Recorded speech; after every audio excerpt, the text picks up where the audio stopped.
বাংলাদেশে একটা স্বাভাবিক রাজনীতি দরকার, সামাজিক একটা সুন্দর পরিবেশ দরকার, একটা অর্থনৈতিক শৃঙ্খলা দরকার, দ্রব্যমূল্যের যেন ঊর্ধ্বগতি না হয়, দ্রব্যমূল্য এবং ডেভেলপমেন্ট ওয়ার্ক সব কিছু মিলে পুরো বাংলাদেশটা যেন ভবিষ্যতে একটা সুন্দর বাংলাদেশ হয়।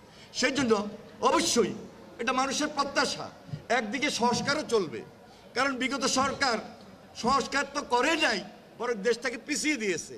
সেখান থেকে যদি উদ্ধার করে আমাদেরকে জায়গা মতো আসতে হয়, তাহলে একদিকে সংস্কার দরকার, আরেকদিকে একটা জনগণের প্রতিনিধিত্বশীল সরকার প্রয়োজন। তারেক রহমান বলেছেন বা বিএনপি বলছে, আমরা একদলীয় শাসন চাই না, আমরা এক ব্যক্তির শাসন চাই না, একঘেয়েমি শাসন চাই না। এক ব্যক্তির শাসন, এক দলের শাসন, একঘেয়েমি শাসনের মধ্যে ফ্যাসিবাদ জন্ম নেয়, কর্তৃত্ববাদী শাসনের জন্ম আসে। যার কারণে তিনি বলেছেন, ফ্যাসিবাদের বিরুদ্ধে যারা আমরা দুর্বার আন্দোলন করেছি, যারা আমরা সংগ্রাম করেছি, লড়াই করেছি, যুগপৎ আন্দোলন করেছি, সবাইকে নিয়ে আমরা জাতীয় ঐক্যমত্যের সরকার গঠন করব। বিএনপি কিন্তু একটা মৌলবাদী দল নয়। শহীদ রাষ্ট্রপতি জিয়া রহমান আধুনিক বাংলাদেশের স্থপতি বলা হয়। তার মানে একটা মডারেট এই যুগের সংগঠন হলো বাংলাদেশ জাতীয়তাবাদী দল।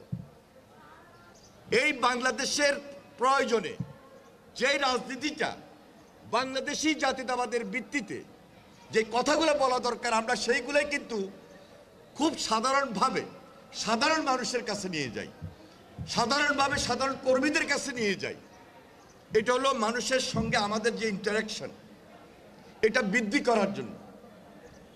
সাধারণ মানুষ সাধারণ কথা শুনতে চায়, সহজ ভাষায় আমার বক্তব্য শুনতে চায়। তারা কিন্তু খুব ক্রিটিক্যাল চিন্তা এদেশের মানুষ করে না।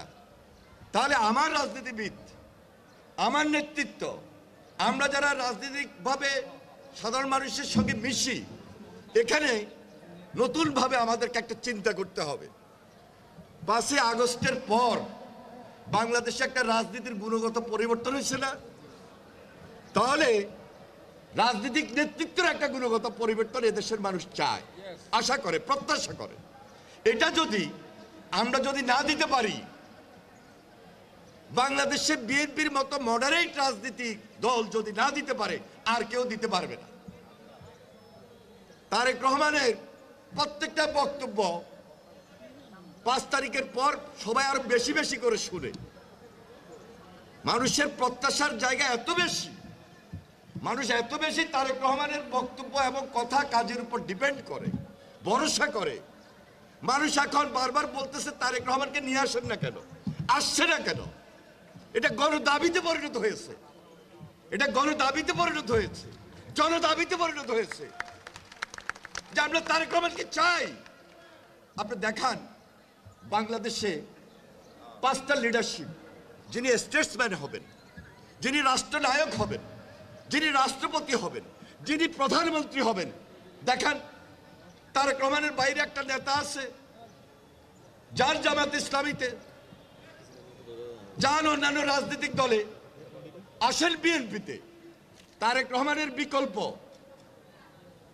স্টেটসম্যান হিসাবে এই দেশে ভর করবে, ভরসা করবে, ডিপেন্ড করবে, তারেক রহমানের বিকল্প বাংলাদেশে এখন সৃষ্টি হয় নাই। This is Tarique Rahman, duplicate Zia Rahman.